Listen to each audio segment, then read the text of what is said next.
What concerns me most about the U.S.'s response abroad is that I think after 9/11 we were insufficiently appreciative of the fact that al-Qaeda's grand strategy was to attack the United States in the hope of drawing in U.S. military forces, so that would serve as a recruiting boon, really, to al-Qaeda to be able to draw in larger numbers of Muslims into the movement.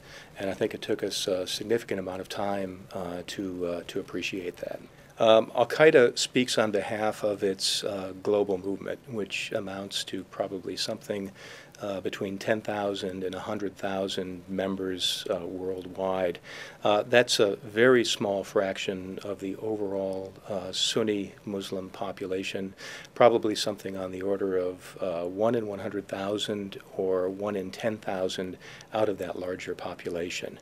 Al-Qaeda speaks to, I think, two main audiences within the Muslim world, their own members to try to maintain morale, but also to the broader community of Sunni Muslims to be able to recruit from that population and to gain support. And it also speaks to its various enemies and targets to present warnings and to try to explain its actions.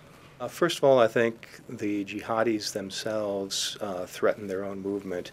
It's been their behavior, particularly the violent attacks against fellow Muslims, that has resulted in eroding support for the movement. So that's a principal vulnerability.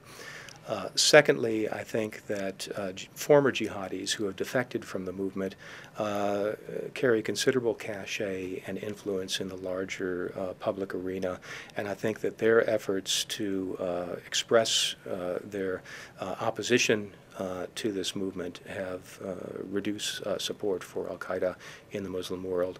Third of all, the Muslim population itself, I think, has increasingly resisted al-Qaeda's message because it's become clear that al-Qaeda's attacks have predominantly fallen on fellow Muslims, and that's just simply abhorrent to them.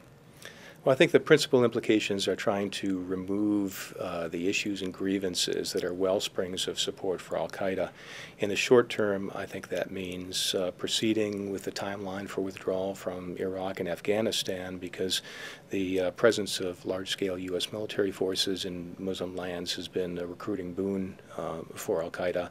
In the longer term, I think it involves addressing the Palestinian issue, democratic reform and political opportunities in the Muslim world, and assisting in economic growth to present greater economic opportunities to Muslims. I think it'll take Muslims on the order of decades or generations to eliminate the al-Qaeda trend and its thinking.